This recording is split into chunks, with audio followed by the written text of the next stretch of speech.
Welcome to your law बडी। आज हम discuss करेंगे section 141 of the companies act 2013 जो एलिजिबिलिटी, क्वालिफिकेशंस और डिस्क्वालिफिकेशंस ऑफ ऑडिटर से रिलेटेड है। ये सेक्शन बताता है कि कौन ऑडिटर बन सकता है, कौन ऑडिटर नहीं बन सकता और ऑडिटर अपॉइंटमेंट के लिए क्या क्वालिफिकेशंस चाहिए हो। तो चलिए इस सेक्शन को समझना शुरू करते हैं। सब सेक्शन 1 कहता है कि किसी भी कंपनी का ऑडिटर बनने के लिए पर्सन को चार्टर्ड अकाउंटेंट होना जरूरी है, यानी सिर्फ ICAI का क्वालिफाइड चार्टर्ड अकाउंटेंट ही ऑडिटर अपॉइंट हो सकता है।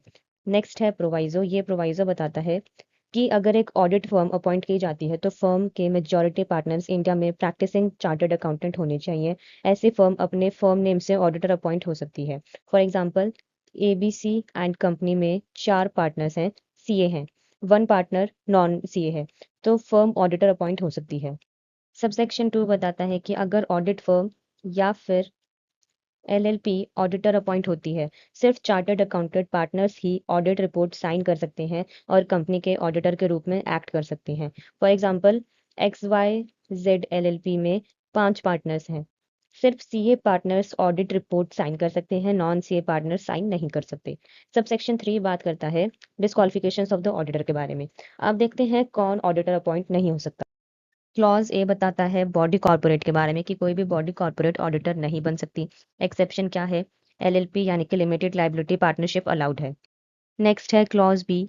ये बताता है कि कंपनी का ऑफिसर या फिर एम्प्लॉय ऑडिटर नहीं बन सकता। रीजन इसकी ऑडिटर इंडिपेंडेंट होना चाहिए।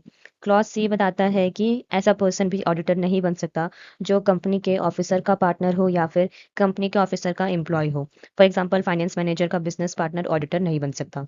नेक्स्ट है क्लॉज डी।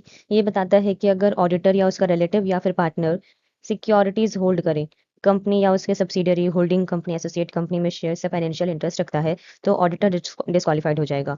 नेक्स्ट है प्रोवाइजो। ये प्रोवाइजो बताता है कि 1000 रुपीज के फेस वैल्यू तक की सिक्योरिटीज रख सकता है या प्रिस्क्राइब लिमिट तक।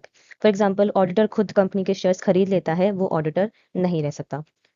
नेक्स्ट है कंपनी का डेटर हो, कि अगर ऑडिटर प्रिस्क्राइब लिमिट से ज्यादा अमाउंट कंपनी का डेटर है तो डिस्क्वालीफाइड होगा।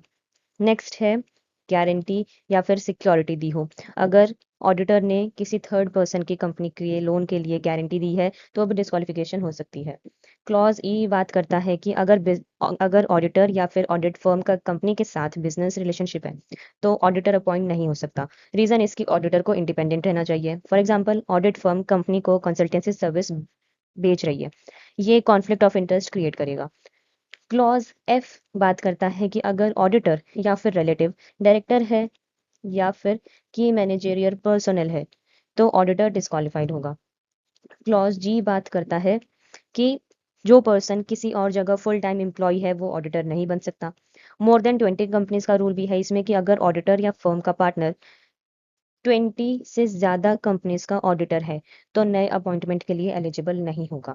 For example, CA already 20 companies audit कर रहा है तो 21st कंपनी का ऑडिटर नहीं बन सकता। क्लॉज एच बात करता है कन्विक्शन फॉर द फ्रॉड के बारे में। अगर किसी व्यक्ति को फ्रॉड ऑफेंस के लिए कोर्ट ने कन्विक्ट किया है तो कन्विक्शन के बाद 10 साल कंप्लीट नहीं हुए हैं तो वो ऑडिटर नहीं बन सकता। इसी के साथ है कि अगर ऑडिटर डायरेक्टली या इनडायरेक्टली सेक्शन 144 में लिस्टेड प्रोहिबिटेड सर्विसेज प्रोवाइड करता है तो ऑडिटर अपॉइंट नहीं हो सकता। For example, internal audit, management services, investment banking services, book keeping services etcetera. Next है सबसेक्शन 4। ये बात करता है अपॉइंटमेंट के बाद डिस्क्वालिफिकेशन के बारे में कि अगर ऑडिटर अपॉइंटमेंट के बाद किसी डिस्क्वालिफिकेशन में आ जाता है तो उसका ऑफिस ऑटोमेटिकली वैकेंट हो जाएगा और ये वैकेंसी कैजुअल वैकेंसी मानी जाएगी। फॉर एग्जांपल, अपॉइंटमेंट के बाद ऑडिटर कंपनी के शेयर्स खरीद लेता है, अब वो डिस्क्वालिफाइड हो जाएगा और उसका ऑफिस वैकेंट माना जाएगा। ठीक है। अगर आपको ये वीडियो यूजफुल लगी हो तो वीडियो को लाइक करें, शेयर करें और चैनल को सब्सक्राइब करें। Thank you.